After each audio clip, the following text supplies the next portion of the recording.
Hello, my name's Rob Edwards. Welcome back to my YouTube channel, and today we are talking episode 2 of The Wheel of Time, Shadow Waiting. This was a much better episode than episode 1, in my opinion.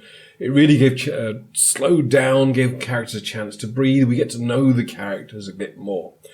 So I am going back to my original plan for doing reviews of these episodes, which is to have a look at 7 stills that I've taken from this episode, and to talk about those and what they excite me about them. As before, spoilers throughout for episodes 1 and 2 of The Wheel of Time, but no spoilers for anything further on in the series or anything further on in the books. I want to keep this very much focused on what we're seeing on screen. By the way, if you do hear any coughing in the background, my wife is home ill today. I have checked, there are no signs of bats so far, but I will keep you updated as and when developments occur. Righto, let's get to it. So our cold open this week introduces us to one of our main antagonists for the whole series, really, in the shape of the White Cloaks. And in particular, we get to meet this guy, whose name I believe is Eamon Valder, who is one of the questioners in the White Cloaks. And I have to say, I can't remember the last time a character got introduced in a show that I immediately hated quite as much as this guy. This guy has clearly captured an Aes Sedai, cut off her hands, gagged her, presumably in an attempt to stop her using the one power in her defence, and then not only taken her ring, but also burnt her alive, all while eating a rather ugly bird, as far as I can tell. This guy was absolutely phenomenal in this scene, just really focusing in on quite how unpleasant a person he is. There is absolutely no question here, walk in the light though he may, that this is not a nice person. And the White Cloaks actually, for that very reason, are one of the more interesting aspects of the Wheel of Time, because we're looking here at a set of characters who do not, for the most part, serve the Dark One, who claim at all times to be walking in the light, but who do these unfathomably bad things to people around them. This religious zealotry that these White Cloaks have make them a constant threat. Although I have to say, in the books, perhaps more of an irritant than a threat. I can see they are absolutely setting up the White Cloaks in the show to be much more intimidating than they were certainly in the early parts of the books. And that is, I think, a fabulous thing. I'm really excited to see where they go with this. Later on in the episode, we do get another scene with the White Cloaks, where we meet Eamon Valder again, and he's just as intimidating and horrifying as in this scene. But we do see another White Cloak, I think his name is Bornhold, and he does a very weird thing for a White Cloak, in that he does recommend to Moiraine that she seek out an Aes Sedai for healing. And that does feel a little bit out of character for White Cloaks, but maybe the show is trying to paint these guys as more of a spectrum than just sort of one-note, muhaha, evil. And if so, that is also an interesting point. We're going to maybe see some tensions between different factions within White Cloaks, and that might be really cool. Time will tell. We then catch up with Moiraine and the people she has rescued from the Two Rivers as they make good their escape from an army of Trollocs led by a Fade. This leads them on to Tarren Ferry, where in another rather knowing and deliberate nod to Lord of the Rings, they take a ferry across the river to avoid the things chasing them. What's a little bit different this time is that they use a ferryman to do so, and the ferryman wants to get back to help his family, because he sees this army of Trollocs and decides that he can single-handedly get in there and rescue his family, no problem at all, really.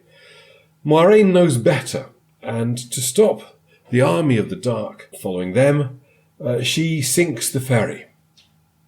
The ferryman leaps in after his ferry and tries don't know what he was thinking to achieve, but he tries to stop it sinking so that he can rescue his family, and he perishes in this, I want to say accident really, because Moiraine had no intention of this man dying. She was not trying to kill this man, but she did not change her mind when she saw that her actions were putting this man in danger. She was taking the action she needed to keep herself and her charges well and safe and out of the clutches of the Shadowspawn for just a little bit longer. And that really speaks to the heart of who Moiraine is, how serious she is about what she does, and also, although we don't really know much about this yet, what it means to be a blue Aes Sedai. But I'm sure we will discover more of that as we go through the series, and I shall say no more for fear of spoilers. But I thought this was a great scene. I mean, this really does underpin exactly what's at stake here and what Moiraine is willing to do to see this endeavour work. The group make good their escape, and eventually exhaustion requires them to get some sleep. So they camp for the night, and Moiraine takes Egwene aside and introduces her to the idea, as we saw last week when Nynaeve and Moiraine spoke, that this ability that the wisdoms have to listen to the wind is actually part and parcel of being able to channel. And Moiraine takes Egwene and basically gives her her first lesson in accessing the one power. This is a really interesting scene. It's taken almost directly from the books, although what it does do is introduce the idea of the three oaths, which don't come until much later in the books. And this is a really interesting opportunity to see what sort of power that Egwene might be able to access, but also what sort of restrictions the Aes Sedai operate under. This again plays into our scene with the White Cloaks that I was talking about earlier, where we see Moiraine doing that thing where she tells absolutely the truth while completely spinning fabrications out of the truth to confuse and distract the White Cloaks. And it's a really interesting realization of what it means to be Aes Sedai and what it means to be working under the three oaths. And later on in the series, I am sure we will come back and revisit this idea that Aes Sedai cannot lie. Of course, they're not the only one to have a busy evening, because this fellow turns up in Rand's dreams, and as far as we can tell, in the others as well. We know nothing about him at this point. I mean, obviously, those of us who've read the book know a bit more about it than that, but just an intimidating presence which seems to make people, seems to kill bats and cause Rand to cough up a bat. And it is, the CGI is a bit weird. We also, as a result of all this, have Rand blowing up in the morning when everyone wakes up and they start talking about this shared experience of this weird dream with a man with the glowing eyes and the dead bats. We do see Rand turn on Moiraine and sort of demand to know more about what she intends for them. And this feels a little bit out of nowhere, really. I mean, we know that Rand knows what's going on already. We know that Moiraine has said what she plans to do with them, as far as she's willing to say on this occasion as well. So it's a bit of a weird explosion at this point, but it's very Rand. I mean, again, the character from the books can be very much like this from time to time. I also do wonder if it's a hint that Rand is going through a little bit more than we have seen on screen. In the books, which are, as I think we've said before, told largely from Rand's point of view, Rand is dealing with a lot right now. Not just the stuff that we've seen on screen so far in the TV show, but also some stuff that his dad said while he was feverish and injured as Rand was taking him from the farm to the Two Rivers. And I do wonder if at some point we're going to see some of that in the show, whether we're going to call back to that journey that Rand has with his injured father and see that Rand is dealing with quite a lot more than perhaps we know about right now. Or he's just the sort of person who explodes randomly at certain moments, and that also could be a characterful thing as well. Speaking of character moments, which also build up into huge world-building moments, I have to talk about this scene where the kids all sing Weep for Manetheren, which is a very catchy song, and I've had in my head for days now. But we also get this wonderful speech, slightly repositioned from the books. It was actually told by Moiraine before they leave the Two Rivers in the books. But where we hear about Manetheren and its fate and what happened to it. And it's a really, really powerful scene. It's a really strong moment from Rosamund Pike as Moiraine, as she tells this story about the fall of Manetheren. And it's really, really powerful. But the thing that I particularly want to call out about this scene is how it starts. It starts with Mat looking back at his friends, seeing them all so dejected and worn down and exhausted and at a really low ebb. And Mat, of all people, is the one to try and raise spirits. He decides what's needed here is something to lift the spirits, and he starts to sing. And all the others join in, and this moment of completely downbeaten group is blown away, essentially, as Mat is responsible, essentially, for raising the spirits of the entire team. And I think that is such a Mat thing to do. And it's really interesting to see how he develops later on in the episode, and later on in episode 3 as well, that seems a little bit at odds with this portrayal of Mat.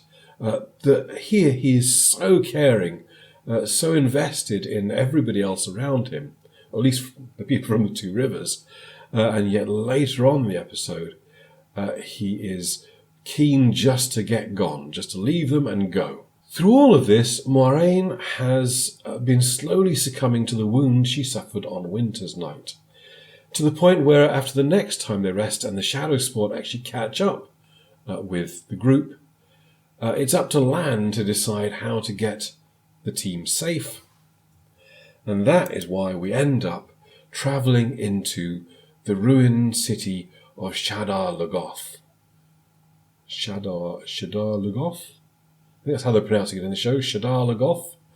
Not how I pronounce it in my head, but there we go. And this is a really, really cool scene. They've built the fallen city of Aridol, also known as Shadar Logoth, and it looks fantastic. It just creepy and empty and ancient and just spooky, really. And Lan's there going, "Don't touch anything."